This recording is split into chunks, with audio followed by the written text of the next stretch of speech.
You're working on something, you're trying hard, you're putting your time, effort, energy into it, and for whatever reason, it is simply not working, at least not the way that you want it to work. What do you do in this situation? Well, what I am going to tell you here is what you can do. I'm also going to tell you maybe what you should do. I'm also going to tell you, most importantly, what not to do, because a lot of people make some mistakes here that I'm going to point out to make sure you don't make those mistakes. When things are not working, first of all, things are not working based on what? What is your measure of quote unquote working? How would you know something is working? Do you need to be making a certain amount by a certain time? Does it need to happen a certain way? Do you need to have some certain results? And if you have these baselines that you need to reach, let me ask you a question. Where did you get them from?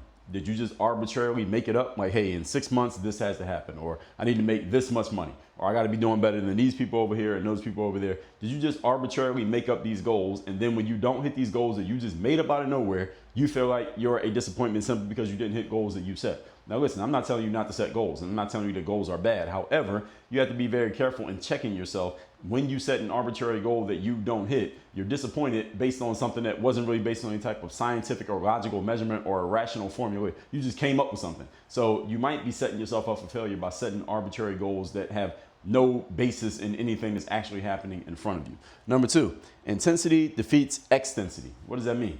That means if you're working on something that's not quite working the way you want it to work, even if it's from an arbitrary goal, it is better for you to stay intense and focused on that thing until you can get it to go the way you want it to go, or until you decide to completely walk away from it and never come back to it, rather than extending yourself and trying to do multiple things at the same time.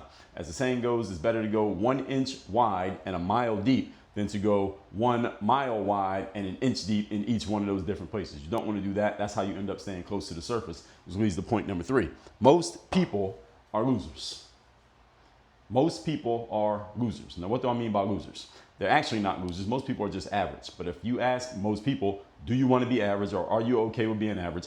A lot of people would say no. And if you're listening to my type of material, you're the type of person who would not want to be average. You don't want to be average at all. Therefore, to become average for you would be being a loser. So when I say most people are losers, that's what I mean, compared to those who don't want to be average and they are not okay with being average. There are some people who are okay with being average.